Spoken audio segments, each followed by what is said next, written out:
Welcome to Contractor Tools. Today we're going to talk about using products in Contractor Tools. I'd like to start by defining what I mean by a product. Contractor Tools allows you to create estimates that consist of any number of line items. Each line item can have separate costs for materials, labor, subcontract, equipment, and other. While the material cost for a line item can just be an estimate of how much the material for the line item will cost, a line item can also have a product. The product identifies the specific brand, model, color, style, size, etc. of the material that will be purchased and installed. Now, because different vendors may charge a different price for the same product, to know the price for the product, we also have to specify a vendor. And because you could purchase a product from any number of vendors, each product can have any number of vendors. So let's go see what this looks like in Contractor Tools. Let's open a job, go into the estimate, then select an item. Here are the prompts for costs for the item broken down by materials, labor, equipment, subcontract, and other. And here's the prompt for a product. That brings up a screen that allows you to select a product and then calculate how much of the product you need to purchase for the estimate item. We call this the product usage. Before you can calculate the product usage, you need to select a product. That takes you to the product catalog. The product catalog is a list of all the products you may have used in any job in Contractor Tools. When you begin using products, this list will be empty, so tap plus to add a product. You can enter a product or product group manually, or you can search for and select a product online from the Home Depot.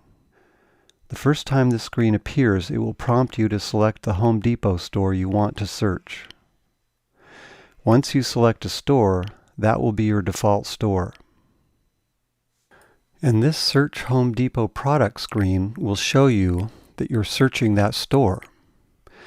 If you want to search another store, just click here. This brings up a list of stores you've used in the past. You can select one of these stores or click plus to add a new store to the list. You don't ever have to select this Home Depot online store because Contractor Tools automatically searches it in addition to your local store. So once you select a store, now you can search for products. Enter any part of a product name in the search prompt, and products matching that search will appear in the list below. As I said, when you search for Home Depot products, the app also searches the Home Depot online store. When available for delivery appears under a product, this means that the product can be delivered either from your local store or from the online store. This line here shows how many of the product are in stock and available for pickup in your store. While I'm here, I want to mention this icon in the upper right corner.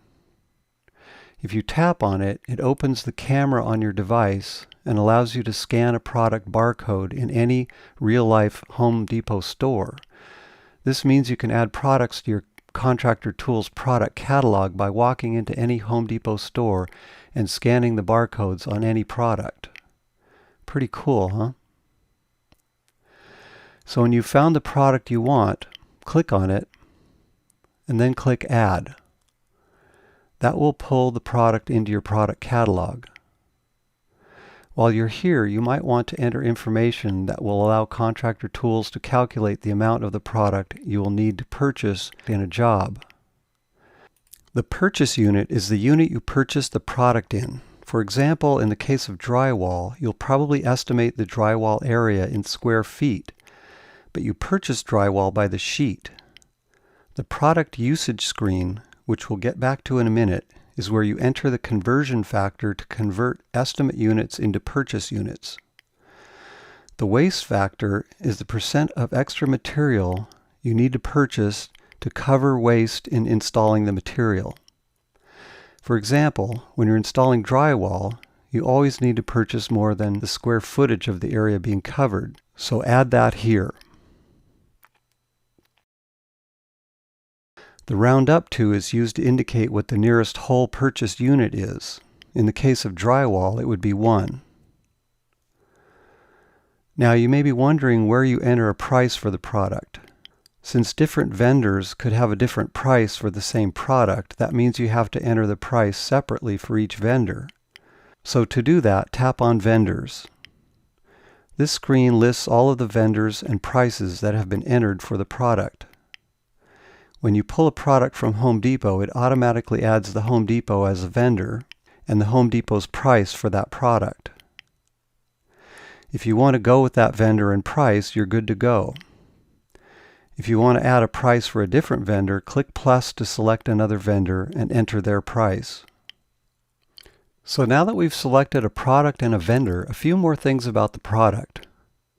You can apply a tag to the product here. Tags allow you to define categories that you can then use to filter the list of products.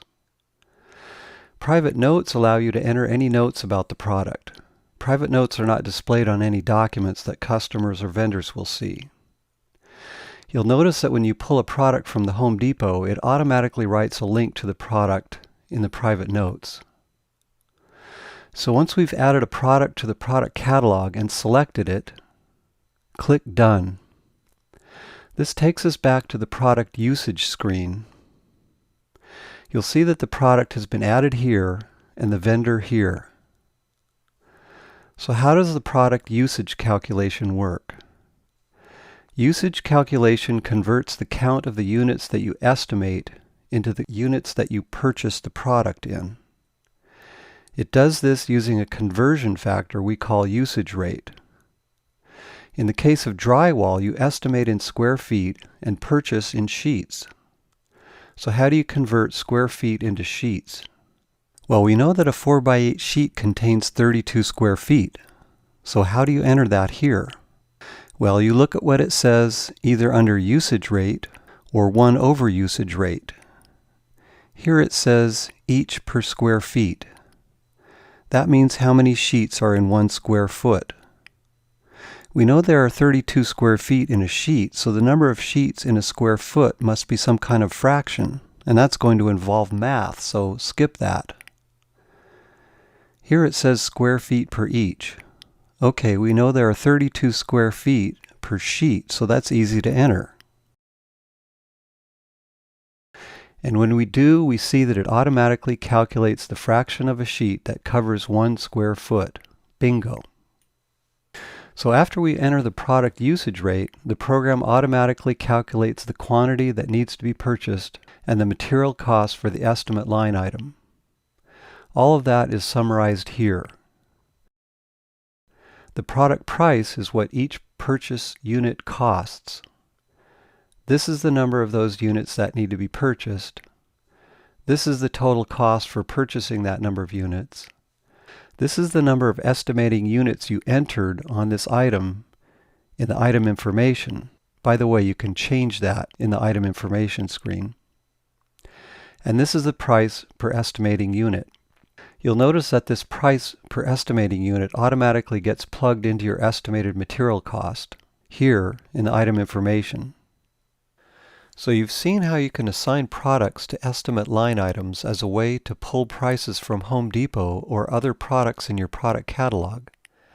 That's definitely useful, but once you have products assigned to estimate line items, there's another thing you can do that's even more useful.